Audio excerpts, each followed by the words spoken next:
Indian railway ഓരോ ദിവസവും യാത്ര ചെയ്യിക്കുന്ന ആളുകളുടെ എണ്ണം കേട്ടാൽ എന്താ പറയാ, ശരിക്കും നിങ്ങൾ ഞെട്ടും. അതായത് ഓസ്ട്രേലിയയിലെ മുഴുവൻ ജനസംഖ്യയും ഒരു ദിവസം നമ്മുടെ നാട്ടിൽ ട്രെയിൻ കയറുന്നതിന് തുല്യമാണ് ആ ഒരു കണക്ക്. അതെ അതെ, അതൊരു ചെറിയ കാര്യമല്ല. ചിന്തിക്കാൻ പോലും പറ്റാത്ത അത്രയും വലിയൊരു നമ്പറാണത്. അതെ, അപ്പോ ഇത്രയും വലിയൊരു സിസ്റ്റം പുറമേ നിന്ന് നോക്കുമ്പോൾ വളരെ ഈസി ആയിട്ട് വർക്ക് ചെയ്യുന്നതായിട്ട് നമുക്ക് തോന്നും. പക്ഷേ ഇതിൻ്റെയൊക്കെ പിന്നിൽ ഈ സിസ്റ്റം കൺട്രോൾ ചെയ്യുന്നത് പതിറ്റാണ്ടുകളുടെ എക്സ്പീരിയൻസ് ഉള്ള ആളുകളൊന്നുമല്ല എന്നതാണ് സത്യം. ശരിയാണ്. മിക്കവാറും അതൊക്കെ എന്താ പറയുക, കോളേജിൽ നിന്ന് നേരിട്ടിറങ്ങുന്ന 20കളിലുള്ള ചെറുപ്പക്കാരായിരിക്കും. അതെ. അപ്പോ സ്വാഭാവികമായിട്ടും നിങ്ങളുടെ മനസ്സിലൊരു ചോദ്യം വരും. ഈ ചെറുപ്പക്കാരെ എങ്ങനെയാണ് ഇത്രയും വലിയ ഒരു ഉത്തരവാദിത്വം ഏൽപ്പിക്കുന്നത് എന്ന്. ഇതിനുള്ള ഒരു ഉത്തരമാണ് ഇന്നത്തെ നമ്മുടെ ഈ ഒരു വിശദമായ അന്വേഷണം. അതായത് ഒരു UPSC പരീക്ഷ പാസ്സായി വരുന്ന ഒരാളെ ഇന്ത്യൻ റെയിൽവേയെ നയിക്കാൻ പ്രാപ്തിയുള്ള ഒരു ഗ്രൂപ്പ് എ ഓഫീസറാക്കി മാറ്റുന്ന അതികഠിനമായ 2 വർഷം നീളുന്ന കോർപ്പറേറ്റ് ബൂട്ട് ക്യാമ്പിനെ കുറിച്ചാണ് നമ്മൾ ഇന്ന് സംസാരിക്കുന്നത്. തീർച്ചയായും. ആ ഒരു മാറ്റമുണ്ടല്ലോ, അതത്ര എളുപ്പമുള്ള കാര്യമല്ല. ഈ ലോകത്തിലെ തന്നെ ഏറ്റവും വലിയ തൊഴിൽദാതാക്കളിൽ ഒന്നാണല്ലോ നമ്മുടെ റെയിൽവേ. അതെ. അതുകൊണ്ട് തന്നെ സിവിൽ സർവീസ് കിട്ടിയെന്ന് കരുതി മാത്രം ഒരാളെ എടുത്തൊരു വലിയ കസേരയിൽ കൊണ്ടിരുത്താൻ റെയിൽവേ ഒരിക്കലും തയ്യാറല്ല. ഇതിലേക്ക് വരുന്ന ഓരോ ഉദ്യോഗസ്ഥന്റെയും എന്താ പറയാ, ആ ഒരു പ്രൊഫഷണൽ DNA തന്നെ മാറ്റിയെഴുതുന്ന വലിയൊരു പ്രക്രിയ ഇത്. ഈ സിസ്റ്റത്തിന്റെ ഒരു വലിപ്പം ആദ്യം തന്നെ നമ്മൾ മനസ്സിലാക്കേണ്ടതുണ്ട്. നമ്മൾ ഇന്ന് ഈ പറയുന്ന ഗ്രൂപ്പ് എ പ്രൊബേഷണർമാർ പ്രധാനമായും 9 വിഭാഗങ്ങളിലേക്കാണ് വരുന്നത്. അതായത് ട്രാക്കുകളും പാലങ്ങളും നിർമ്മിക്കുന്ന സിവിൽ എഞ്ചിനീയർമാരുണ്ട്, ട്രെയിനുകളുടെ എഞ്ചിനും കോച്ചുകളും നോക്കുന്ന മെക്കാനിക്കൽ എഞ്ചിനീയർമാർ, പിന്നെ ഇലക്ട്രിക്കൽ സിഗ്നലിംഗ് വിഭാഗം. അതെ, അതുമാത്രമല്ല, ട്രെയിനുകളുടെ ഓട്ടം നിയന്ത്രിക്കുന്ന ട്രാഫിക് സർവീസുണ്ട്, പണം കൈകാര്യം ചെയ്യുന്ന അക്കൗണ്ട്സ്, ജീവനക്കാരുടെ കാര്യങ്ങൾ നോക്കുന്ന പേഴ്സണൽ സർവീസ്, പിന്നെ സ്റ്റോർ സർവീസ്. ഒപ്പം നമ്മുടെ റെയിൽവേയിലെ ഡോക്ടർമാരുൾപ്പെടുന്ന മെഡിക്കൽ സർവീസും ഇതിൽപ്പെടും. ഈ 9 വിഭാഗങ്ങൾക്കും നൽകുന്നത് ഒരുതരം സാൻഡ്വിച്ച് മാതൃകയിലുള്ള പരിശീലനമാണ്, അല്ലേ? അതായത് ആദ്യം കുറച്ച് തിയറി പഠിക്കുന്നു, പിന്നെ ഫീൽഡിൽ പോയി പണിയെടുക്കുന്നു, അതിനുശേഷം വീണ്ടും തിയറി പഠിക്കുന്നു. അതെ അതെ, ഈ സാൻഡ്വിച്ച് രീതിക്ക് ശരിക്കും വലിയൊരു പ്രത്യേകതയുണ്ട്. അതായത് തിയറി മാത്രം പഠിപ്പിച്ചാൽ അവർ വെറും പുസ്തകപ്പുഴുവായി മാറും. ശരിയാണ്. ഫീൽഡിൽ മാത്രം നിന്നാൽ അവർക്ക് വലിയ തീരുമാനങ്ങളെടുക്കാനുള്ള ആ ഒരു ഭരണപരമായ കാഴ്ചപ്പാട് ലഭിക്കില്ല. ഇത് രണ്ടും കൃത്യമായ അളവിൽ സംയോജിപ്പിക്കാനാണ് ഈ 2 വർഷം നീളുന്ന പരിശീലനം. അവർക്ക് ഓൺലൈനായും പിന്നെ രാജ്യത്തെ വിവിധ റെയിൽവേ ഇൻസ്റ്റിറ്റ്യൂട്ടുകളിലായും മാറി മാറിയാണ് ട്രെയിനിങ് കൊടുക്കുന്നത്. അവിടെയാണ് എനിക്കൊരു വലിയ കൗതുകം തോന്നിയത്. അതായത് ഈ 9 വിഭാഗങ്ങളിൽ 8 കൂട്ടർക്കും ഈ പറയുന്ന 2 വർഷത്തെ ട്രെയിനിംഗ് ഉണ്ട്. എന്നാൽ ഈ ഡോക്ടർമാർ ഉൾപ്പെടുന്ന മെഡിക്കൽ സർവീസിന് മാത്രം വെറും 3 മാസത്തെ പരിശീലനമാണ് നൽകുന്നത്. അതെ, അത് കേൾക്കുമ്പോൾ പെട്ടെന്ന് സംശയം തോന്നും. അതെ, മനുഷ്യന്റെ ജീവൻ കൈകാര്യം ചെയ്യുന്ന ഡോക്ടർമാർക്ക് എന്തുകൊണ്ടാണ് ഇത്രയും കുറഞ്ഞ സമയം നൽകുന്നത് എന്ന് ആരും ഒന്ന് ചിന്തിച്ചു പോവും. പക്ഷേ എനിക്ക് തോന്നുന്നത് ഡോക്ടർമാർ നേരത്തെ തന്നെ തങ്ങളുടെ പഠനകാലത്ത് മനുഷ്യ ശരീരത്തെക്കുറിച്ചൊക്കെ പൂർണ്ണമായി പഠിച്ചവരായതുകൊണ്ട് അവർക്ക് വീണ്ടും ട്രീറ്റ്മെന്റ് പഠിപ്പിച്ചു കൊടുക്കേണ്ട കാര്യമില്ലല്ലോ. മറ്റ് എഞ്ചിനീയർമാരെ പോലെ റെയിൽവേയുടെ മാത്രം പ്രത്യേകതകൾ അവർക്ക് വലുതായിട്ട് പഠിക്കാനുണ്ടാകില്ല. അതുകൊണ്ടല്ലേ? കൃത്യമായി പറഞ്ഞാൽ അതുതന്നെയാണ് കാര്യം. ഒരു മെക്കാനിക്കൽ എഞ്ചിനീയർക്ക് ഒരു റെയിൽവേ എഞ്ചിൻ എങ്ങനെയാണ് വർക്ക് ചെയ്യുന്നത് എന്ന് ബേസിക്സ് മുതൽ പഠിക്കേണ്ടി വരും. എന്നാൽ ഒരു ഡോക്ടറെ സംബന്ധിച്ച് റെയിൽവേയിലെ രോഗിയായാലും പുറത്തുള്ള രോഗിയായാലും കൊടുക്കുന്ന ചികിത്സ ഒന്നാണ്. അതുകൊണ്ട് ഈ 3 മാസം എന്ന് പറയുന്നത് ആ ഡോക്ടർമാരെ ഒരു റെയിൽവേ അഡ്മിനിസ്ട്രേറ്ററാക്കി മാറ്റാൻ വേണ്ടി മാത്രമുള്ളതാണ്. ഓ, അതായത് ഈ 3 മാസം അവർക്ക് ട്രീറ്റ്മെന്റ് അല്ല, മറിച്ച് ഭരണം പഠിപ്പിച്ചു കൊടുക്കുകയാണ് ചെയ്യുന്നത്. എനിക്കിത് വായിച്ചപ്പോൾ മനസ്സിലായത് വളരെ കൃത്യമായ ഒരു ഷെഡ്യൂൾ അവർക്കുണ്ട് എന്നാണ്. ആദ്യത്തെ 3 ദിവസം അവർ സോണൽ സെൻട്രൽ ഹോസ്പിറ്റലിൽ ഒരു ചീഫ് ഹോസ്പിറ്റൽ സൂപ്രണ്ടന്റിന്റെ കൂടെയാണ് നിൽക്കുന്നത്. അതെ, അവിടുന്ന് ഒരു വലിയ റെയിൽവേ ആശുപത്രി എങ്ങനെയാണ് പ്രവർത്തിക്കുന്നത് എന്നതിന്റെ ഒരു രൂപരേഖ അവർക്ക് കിട്ടും. അതിനുശേഷം അവർ കുറച്ചുകൂടി പ്രാക്ടിക്കൽ ലെവലിലേക്ക് ഇറങ്ങും. അതായത് അടുത്ത 45 ദിവസത്തെ കാര്യമാണ്. അതെ അതെ, അടുത്ത 45 ദിവസം അവർ ഹെഡ്ക്വാർട്ടേഴ്സ് ഹോസ്പിറ്റലിലോ അല്ലെങ്കിൽ ഡിവിഷണൽ ഹോസ്പിറ്റലിലോ ഉള്ള വാർഡുകളിലും ഓപ്പറേഷൻ തിയേറ്ററുകളിലുമാണ് ഡ്യൂട്ടി ചെയ്യുന്നത്. സീനിയർ ഡോക്ടർമാരുടെ കീഴിലാണ് ഇതെല്ലാം നടക്കുന്നത്. ഉം. അവർക്ക് പലതരം കേസുകൾ ഹാൻഡിൽ ചെയ്യാനുള്ളൊരു കോൺഫിഡൻസ് ഉണ്ടാക്കാൻ OPD സെഷനുകളിലും അവരെ പങ്കെടുപ്പിക്കും. ഇതൊരു പുതിയ സിസ്റ്റവുമായി അവരെ പൊരുത്തപ്പെടുത്താനുള്ള സമയമാണ്. ഓ, ഈ ഹോസ്പിറ്റൽ ട്രെയിനിങ് കഴിഞ്ഞാൽ അടുത്ത 10 ദിവസം ഇവരെ ഹെഡ്ക്വാർട്ടേഴ്സിന് പുറത്തുള്ള ഒരു ഹെൽത്ത് യൂണിറ്റിലേക്ക് അയക്കുമല്ലോ. അവിടെ അവർക്ക് ഒരു സ്വതന്ത്ര ചുമതലയാണുള്ളത്. എനിക്കിത് കാണുമ്പോൾ ശരിക്കും തോന്നിയത് അവരെ പൂർണ്ണമായി വിശ്വസിച്ച് ഒരു ചെറിയ യൂണിറ്റ് ഏൽപ്പിച്ച് ഒന്ന് ടെസ്റ്റ് ചെയ്ത് നോക്കുകയാണെന്നാണ്. തീർച്ചയായും. അതിനുശേഷം 2 ദിവസം ഇവരുടെ പെർഫോമൻസ് അനലൈസ് ചെയ്യും. ഇൻഡിപെൻഡന്റ് ആയിട്ട് ഒരു യൂണിറ്റ് നടത്താൻ അവർ പ്രാപ്തരാണോ എന്ന് നോക്കുന്ന ഘട്ടമാണിത്. വേണ്ടിവന്നാൽ അവരുടെ പരിശീലന കാലയളവ് നീട്ടാനും ഈ സമയത്ത് തീരുമാനിക്കാം. അതിനുശേഷമാണ് അവർ വഡോദരയിലെ റെയിൽവേ സ്റ്റാഫ് കോളേജിലേക്ക് പോകുന്നത്, അല്ലേ? അതെ. അവിടെ 1 മാസത്തെ ഓറിയന്റേഷൻ കോഴ്സ് കൂടെ കഴിയുന്നതോടെ ഡോക്ടർമാരുടെ പരിശീലനം കംപ്ലീറ്റ് ആവും. അവർ റെയിൽവേ മെഡിക്കൽ സർവീസിന്റെ പൂർണ്ണ ഭാഗമായി മാറും. അപ്പോ ഡോക്ടർമാരുടെ കാര്യം അവിടെ കഴിഞ്ഞു. എന്നാൽ മറ്റുള്ള 8 സർവീസുകളിലെ ഉദ്യോഗസ്ഥരുടെ യഥാർത്ഥ യാത്ര അവിടെ തുടങ്ങുന്നതേയുള്ളൂ.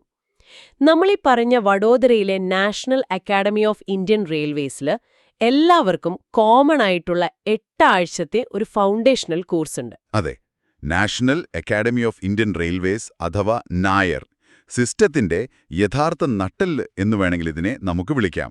എനിക്ക് 8 ആഴ്ചത്തെ കോഴ്സിനെക്കുറിച്ച് വായിച്ചപ്പോൾ പെട്ടെന്ന് ഓർമ്മ വന്നതെന്താന്ന് വെച്ചാൽ ഇതൊരു കമ്പ്യൂട്ടർ ഓപ്പറേറ്റിംഗ് സിസ്റ്റം അപ്ഡേറ്റ് ചെയ്യുന്നത് പോലെയാണെന്ന്. അതായത് പല ബാക്ക്ഗ്രൗണ്ടിൽ നിന്ന് വരുന്ന ഭയങ്കര ബുദ്ധിശാലികളായ UPSC പാസ്സായ ആളുകളാണല്ലോ ഇവർ. അതെ അതെ, സംശയമില്ല.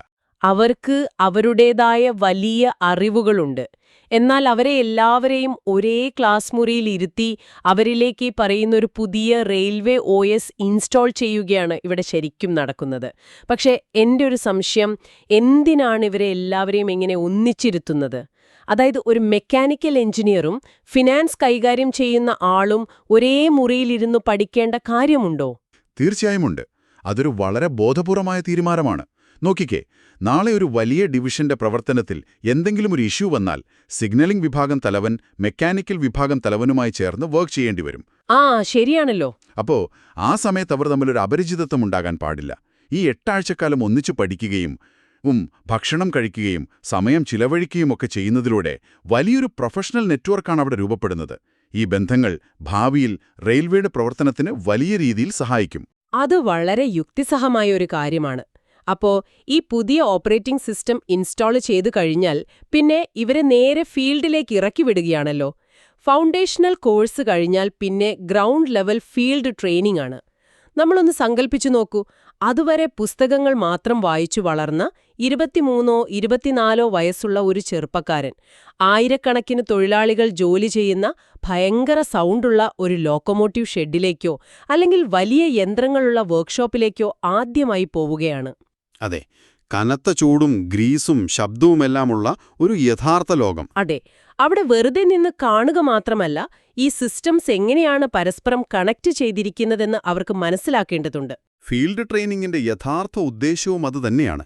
യാർഡുകള്, ഷെഡുകള്, വർക്ക്ഷോപ്പുകള്, ഡിവിഷണൽ ഓഫീസുകള് എന്നിങ്ങനെ റെയിൽവേയുടെ എല്ലാ സ്ഥലങ്ങളിലൂടെയും അവർ നേരിട്ട് സഞ്ചരിക്കണം.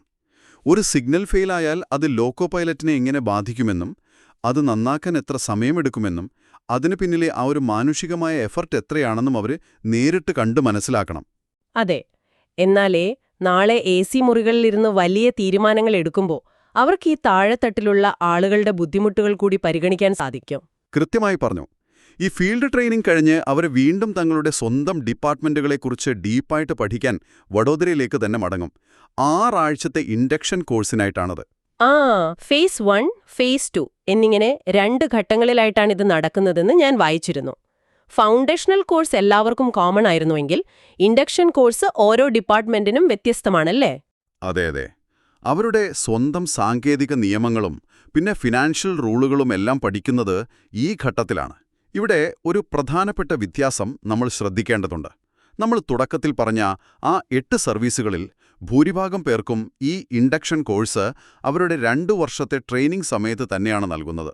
എന്നാൽ 3 ഡിപ്പാർട്ട്മെന്റുകൾക്ക് മാത്രം ഇതിലൊരു ചെറിയ മാറ്റമുണ്ട്. ഏത് ഡിപ്പാർട്ട്മെന്റുകൾക്കാണ് മാറ്റമുള്ളത്? മെക്കാനിക്കൽ, സിഗ്നൽ, പിന്നെ ഇലക്ട്രിക്കൽ എഞ്ചിനീയറിംഗ് വിഭാഗങ്ങൾക്ക്. ഇവർക്ക് ഈ ഇൻഡക്ഷൻ കോഴ്സ് നൽകുന്നത് അവരുടെ ട്രെയിനിംഗ് ഒക്കെ കഴിഞ്ഞ് പ്രൊബേഷന്റെ 3-ാം വർഷത്തിൽ അവർ ശരിക്കും ഒരു പോസ്റ്റിൽ ജോലി ചെയ്യുമ്പോഴാണ്. ഓ, അത് കേൾക്കുമ്പോൾ തന്നെ എനിക്കതിന്റെ കാരണം എന്താന്ന് ഏകദേശം മനസ്സിലാകുന്നുണ്ട്. ഈ 3 വിഭാഗങ്ങളും ഫുള്ളായിട്ട് ടെക്നിക്കലാണല്ലോ.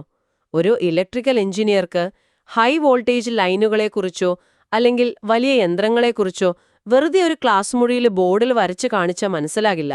അതെ, പ്രാക്ടിക്കൽ എക്സ്പീരിയൻസ് വേണം. അവരാദ്യം ഫീൽഡിൽ പോയി യന്ത്രങ്ങൾക്കിടയിൽ നിന്ന് അതിന്റെ പ്രവർത്തനങ്ങൾ നേരിൽ കണ്ട് പഠിക്കണം.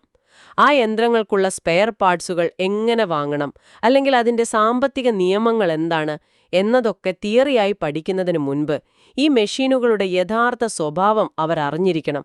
അതുകൊണ്ടല്ലേ ഫീൽഡിൽ നിന്ന് പണിയെടുത്ത ശേഷം മാത്രം അഡ്മിനിസ്ട്രേറ്റീവ് കാര്യങ്ങൾ പഠിക്കുന്നതാണ് ഈ ടെക്നിക്കൽ വിഭാഗങ്ങൾക്ക് കൂടുതൽ നല്ലത്.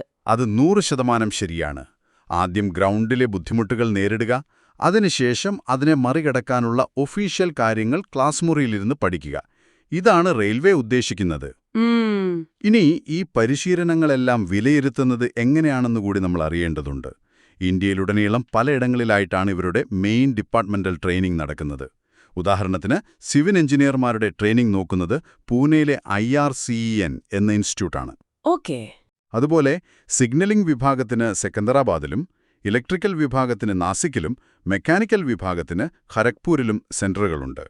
ട്രാഫിക്, അക്കൗണ്ട്സ് പോലെയുള്ള വിഭാഗങ്ങളെ നോക്കുന്നത് വഡോദരയിലെ സ്റ്റാഫ് കോളേജ് തന്നെയാണ്. അവിടെയാണ് എനിക്ക് ശരിക്കും വലിയൊരു സംശയം തോന്നിയത്. ഈ പറഞ്ഞതുപോലെ ഉദ്യോഗസ്ഥർ രാജ്യത്തിന്റെ പല ഭാഗങ്ങളിലായി ഫീൽഡ് ട്രെയിനിങ്ങിലും മറ്റുമായി ഇങ്ങനെ ചിതറിക്കിടക്കുകയാണല്ലോ. അവരെ മോണിറ്റർ ചെയ്യാൻ ഈ രേഖകളിൽ പറയുന്ന ഒരു കാര്യം എന്നെ ശരിക്കും ചിരിപ്പിച്ചു. എന്ത് കാര്യമാണ്? അതായത് ഇന്ത്യയിലെ തന്നെ ഏറ്റവും ബുദ്ധിമുട്ടുള്ള പരീക്ഷ പാസ്സായി വരുന്ന ഈ ഉയർന്ന ഉദ്യോഗസ്ഥർ ഹൈസ്കൂൾ കുട്ടികളെപ്പോലെ ദിവസവും തങ്ങൾ ചെയ്ത കാര്യങ്ങൾ ഒരു ഡയറി എഴുതി സൂക്ഷിക്കണമെന്ന് പറയുന്നു.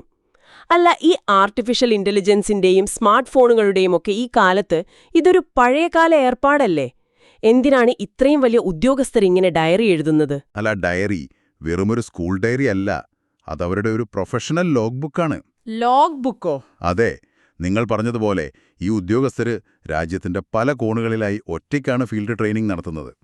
അപ്പോൾ പൂനെയിലോ വഡോദരയിലോ ഇരിക്കുന്ന ഒരു ട്രെയിനിംഗ് ഡയറക്ടർക്ക് ഇവർ ശരിക്കും അവിടെ എന്താണ് പഠിക്കുന്നതെന്നറിയാൻ വേറെ വഴിയില്ലല്ലോ. ആ ഉദ്യോഗസ്ഥൻ ഇന്ന് ഏത് ഷെഡിൽ പോയി, എന്ത് പുതിയ പ്രശ്നം കണ്ടു, അതെങ്ങനെ സോൾവ് ചെയ്തു എന്ന് കൃത്യമായ ഡയറിയിൽ രേഖപ്പെടുത്തണം. ഓ, അതായത് നമ്മുടെ ഇന്നത്തെ IT കമ്പനികളിൽ ദിവസവും നടക്കുന്ന ആ സ്പ്രിന്റ് മീറ്റിങ്ങുകളോ അല്ലെങ്കിൽ ഡെയിലി ട്രാക്കിങ്ങോ പോലെയുള്ള ഒരു സംവിധാനമാണത്. വെറുതെ കാഴ്ചകൾ കണ്ട് നടക്കുകയല്ല, മറിച്ച് ദിവസവും സ്വന്തം പ്രവർത്തനങ്ങളെ വിലയിരുത്താനുള്ളൊരു അച്ചടക്കം അവരിൽ വളർത്തിയെടുക്കുകയാണ് ഇതിലൂടെ ചെയ്യുന്നതെന്ന് എനിക്കിപ്പോൾ മനസ്സിലായി. അതെ, കൃത്യമായി അതാണ് ഉദ്ദേശിക്കുന്നത്. ശരി, അപ്പോ ഡയറി എഴുതി ഇൻസ്റ്റിറ്റ്യൂട്ടുകളിൽ പോയി ഫീൽഡിൽ പണിയെടുത്തു. ഇനി എക്സാമുകളുടെ സമയമാണ്. ഡിപ്പാർട്ട്മെന്റൽ പരീക്ഷകളെക്കുറിച്ച് പറയുമ്പോൾ എഴുത്തുപരീക്ഷയും പിന്നെ നേരിട്ടുള്ള ഇന്റർവ്യൂ അഥവാ വൈവ വോസിയും ഉണ്ടെന്ന് കാണുന്നു. ഇത് വെറും കോളേജ് പരീക്ഷകൾ പോലെയല്ല.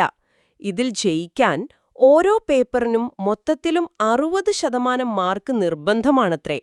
എന്തിനാണ് ഇത്രയും വലിയൊരു കടമ്പ? ഒരു സാധാരണ യൂണിവേഴ്സിറ്റി പരീക്ഷയിൽ 40-50% മാർക്ക് കിട്ടിയാൽ നമ്മൾ പാസ്സായി. പക്ഷേ ഇവിടെ 60% നിർബന്ധമാക്കാൻ ഒരു കാരണമുണ്ട്. ഈ ഉദ്യോഗസ്ഥർ നാളെ എടുക്കുന്ന ഓരോ തീരുമാനവും ആയിരക്കണക്കിന് മനുഷ്യരുടെ ജീവനും അതുപോലെ കോടിക്കണക്കിന് രൂപയുടെ സർക്കാരിന്റെ സ്വത്തുക്കളുമായി നേരിട്ട് ബന്ധപ്പെട്ടതാണ്. അത് ശരിയാണ്. ഒരു സിവിൽ എഞ്ചിനീയറുടെ കണക്കുകൂട്ടലിൽ ഒരു ചെറിയ തെറ്റുപറ്റിയാൽ അതൊരു പാലം തകരുന്നതിലാകും അവസാനിക്കുക. അവിടെ പാതിവെന്ത അറിവുകൾ വെച്ച് പരീക്ഷ ജയിക്കാൻ കഴിയില്ല. സിസ്റ്റത്തെക്കുറിച്ച് പൂർണ്ണമായ പ്രാവീണ്യം വേണം. തോറ്റാലോ? ഈ പറയുന്ന 60% കിട്ടിയില്ലെങ്കിൽ അവരുടെ വലിയ സർക്കാർ ജോലി അവിടെ വെച്ച് അവസാനിക്കുമോ? അത്ര പെട്ടെന്ന് ആരെയും റെയിൽവേ പുറത്താക്കില്ല. അവർക്ക് വീണ്ടും അവസരങ്ങൾ കൊടുക്കും. ആർക്കെങ്കിലും വലിയ അസുഖം കാരണമോ മറ്റെന്തെങ്കിലും ഒഴിവാക്കാൻ പറ്റാത്ത കാരണങ്ങൾ കൊണ്ടോ പരീക്ഷ എഴുതാൻ കഴിഞ്ഞില്ലെങ്കിൽ 3 മാസത്തിനുള്ളിൽ അവർക്കൊരു പ്രത്യേക പരീക്ഷ എഴുതാൻ അവസരമുണ്ട്. ഓക്കേ.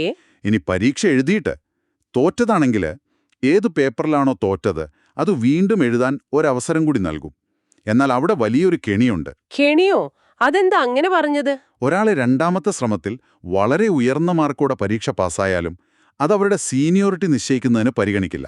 അതായത് ആദ്യത്തെ പരീക്ഷയിൽ അവർ തോറ്റപ്പോൾ അവർക്ക് എത്ര മാർക്കാണോ കിട്ടിയത്, ആ കുറഞ്ഞ മാർക്ക് തന്നെയാകും അവരുടെ സർവീസിലെ സീനിയോറിറ്റി നിശ്ചയിക്കാൻ എക്കാലത്തും ഉപയോഗിക്കുക. നോക്കിക്കേ, അവിടെയാണ് നമ്മൾ ഒരു കാര്യം വളരെ ഗൗരവമായി മനസ്സിലാക്കേണ്ടത്. സർക്കാർ സർവീസിൽ, പ്രത്യേകിച്ച് റെയിൽവേ പോലൊരു വലിയ സിസ്റ്റത്തിൽ, സീനിയോറിറ്റി എന്നത് വെറുമൊരു അലങ്കാരമല്ലല്ലോ. അതവരുടെ സർവസ്വമാണ്. നിങ്ങൾക്ക് എപ്പോഴും പ്രൊമോഷൻ കിട്ടും, ഏതുതരം വീട് ലഭിക്കും, നാളെ നിങ്ങളൊരു ജനറൽ മാനേജർ ആകുമോ എന്ന് തീരുമാനിക്കുന്നത് ഈ സീനിയോറിറ്റിയാണ്. അപ്പോ രണ്ടാമത് പരീക്ഷ എഴുതി ജയിച്ചാലും സീനിയോറിറ്റിക്ക് പരിഗണിക്കുന്നത് ആദ്യത്തെ ആ തോറ്റ മാർക്കാണെന്ന് പറയുമ്പോൾ അതവരുടെ 30 വർഷം നീളുന്ന കരിയറിലെ ഒരു ഉണങ്ങാത്ത മുറിവായി എക്കാലത്തും നിൽക്കില്ലേ? അതെ, അതുകൊണ്ട് തന്നെ എല്ലാവരും ആദ്യത്തെ തവണ തന്നെ മാക്സിമം പഠിച്ച് പാസ്സാകാൻ നോക്കും. അപ്പൊ രണ്ടാമത്തെ പരീക്ഷയിലും അവരെ തോറ്റാലോ? രണ്ടാമത്തെ പരീക്ഷയിലും തോറ്റാൽ പിന്നെ കാര്യങ്ങൾ കൈവിട്ടു പോകും. അവരുടെ പ്രൊബേഷൻ അവസാനിപ്പിക്കാനും, അതായത് അവരെ ജോലിയിൽ നിന്ന് പിരിച്ചുവിടാനും വരെ ചാൻസ് ഉണ്ട്. നിയമങ്ങൾ അത്രയും കർശനമാണ്. കാരണം റെയിൽവേക്ക് ഒട്ടും നിലവാരമില്ലാത്ത ഉദ്യോഗസ്ഥരെ ആവശ്യമില്ല. അപ്പൊ നമ്മൾ ഈ സീനിയോറിറ്റിയുടെ കാര്യം പറഞ്ഞതുകൊണ്ട് ഞാൻ ചോദിക്കുകയാണ്, ഒരു ഗ്രൂപ്പ് എ ഉദ്യോഗസ്ഥന്റെ സീനിയോറിറ്റി എങ്ങനെയാണ് തീരുമാനിക്കുന്നത്? ഈ UPSC പരീക്ഷയിലെ റാങ്ക് മാത്രം വെച്ചാണോ? അതോ ഈ പറഞ്ഞ 2 വർഷത്തെ കഷ്ടപ്പാടിന് വല്ല വിലയുണ്ടോ? രണ്ടും തുല്യമായി പരിഗണിക്കുമെന്നതാണ് ഇതിലെ ഏറ്റവും നല്ല കാര്യം. ഒരു ബാച്ചിലെ ഓഫീസർമാരുടെ പരസ്പരമുള്ള സീനിയോറിറ്റി ഫിക്സ് ചെയ്യുന്നത് 2 ഘടകങ്ങൾ അടിസ്ഥാനമാക്കിയാണ്. ഒന്ന്, നിങ്ങൾ പറഞ്ഞതുപോലെ UPSC പരീക്ഷയിലെ അവർക്ക് കിട്ടിയ മാർക്ക്. 2, ഈ പറയുന്ന 2 വർഷത്തെ പ്രൊബേഷൻ കാലത്തെ പരീക്ഷകളിലെ പെർഫോമൻസിനും അവർ ജോലി ചെയ്യുന്ന പോസ്റ്റിൽ കാണിക്കുന്ന മികവിനും കൊടുക്കുന്ന മാർക്കുകൾ. ഇത് രണ്ടും ചേർത്താണ് ഫൈനൽ സീനിയോറിറ്റി നിശ്ചയിക്കുന്നത്. വെറുതെ സിവിൽ സർവീസ് പാസ്സായി വന്നതുകൊണ്ട് മാത്രം കാര്യമില്ല. ട്രെയിനിംഗ് സമയത്തും ഗ്രൗണ്ടിലും കഠിനാധ്വാനം ചെയ്താൽ മാത്രമേ കരിയറിൽ മുന്നേറാൻ പറ്റൂ എന്നിത് ഉറപ്പുവരുത്തുന്നു. ശരിക്കും അതൊരു മികച്ച സിസ്റ്റമാണ്. ഇനി നമ്മൾ സംസാരിച്ചുകൊണ്ടിരിക്കുന്ന ഈ പ്രൊബേഷൻ കാലയളവ് നീട്ടിവെക്കുന്ന ചില സാഹചര്യങ്ങളെക്കുറിച്ചുകൂടി ഈ രേഖകളിൽ പറയുന്നുണ്ട്. ഒരു സാധാരണ സാഹചര്യത്തിൽ ഈ 2 വർഷം കൊണ്ട് പരിശീലനം അവസാനിക്കണമല്ലോ. ഇതിൽ മാറ്റം വരുന്നത് എപ്പോഴാണ്? ഉദ്യോഗസ്ഥരുടെ ഭാഗത്തുനിന്ന് എന്തെങ്കിലും വീഴ്ചകൾ ഉണ്ടാകുമ്പോഴാണ് മെയിനായിട്ട് പ്രൊബേഷൻ നീട്ടിവെക്കുന്നത്. ഒരു ഉദ്യോഗസ്ഥന്റെ പരിശീലനത്തിലെ പെർഫോമൻസ് തീരെ തൃപ്തികരമല്ലെങ്കിൽ റെയിൽവേ മന്ത്രാലയത്തിന് അവരുടെ പ്രൊബേഷൻ പരമാവധി 1 വർഷം കൂടി നീട്ടാം. ഓക്കേ. അതിലും സീരിയസ് ആയ മറ്റൊരു കാര്യമുണ്ട്. ഈ സമയത്ത് ഉദ്യോഗസ്ഥനെതിരെ എന്തെങ്കിലും ക്രിമിനൽ കുറ്റങ്ങളോ അച്ചടക്ക ലംഘനങ്ങളോ ആരോപിക്കപ്പെട്ട് അവർ സസ്പെൻഷനിലാകുകയോ വകുപ്പുതല അന്വേഷണം നേരിടുകയോ ചെയ്യുകയാണെങ്കിൽ ആ കേസിലൊരു ഫൈനൽ തീരുമാനമാകുന്നതുവരെ അവരുടെ പ്രൊബേഷൻ നീട്ടിവെക്കാം. അതിന് 1 വർഷമെന്ന ലിമിറ്റൊന്നുമില്ല. മന്ത്രാലയത്തിന് ഉചിതമെന്ന് തോന്നുന്ന അത്രയും കാലം നീട്ടാം. അപ്പോ നമ്മൾ ഇന്ന് സംസാരിച്ച കാര്യങ്ങളെ മൊത്തത്തിലൊന്ന് നോക്കാം. ഇതൊരു വെറും ജോലി കിട്ടുന്ന കാര്യമല്ല. ഇന്ത്യയിലെ ഏറ്റവും ബുദ്ധിശാലികളായ ഒരു കൂട്ടം ചെറുപ്പക്കാരെ ഏറ്റവും താഴെത്തട്ടിലുള്ള ജീവനക്കാരുമായി ഇടപഴകാൻ പഠിപ്പിച്ച് അവർക്ക് ടെക്നിക്കലായും അഡ്മിനിസ്ട്രേറ്റീവായുമുള്ള അറിവുകൾ പകർന്നു നൽകി അവരെ നിരന്തരം നിരീക്ഷിച്ച് വാർത്തെടുക്കുന്ന ഒരു വലിയ പ്രക്രിയയാണിത്. അതെ. ഇതിനെ വെറുമൊരു സർക്കാർ ട്രെയിനിംഗ് എന്ന് വിളിക്കുന്നതിനേക്കാൾ ഒരു മനുഷ്യന്റെ ചിന്താരീതിയെയും പ്രവർത്തനങ്ങളെയും പൂർണ്ണമായി ഉടച്ചുവാർക്കുന്ന ഒന്നാണെന്ന് പറയുന്നതാകും ശരി. തീർച്ചയായും. അവർ ഈ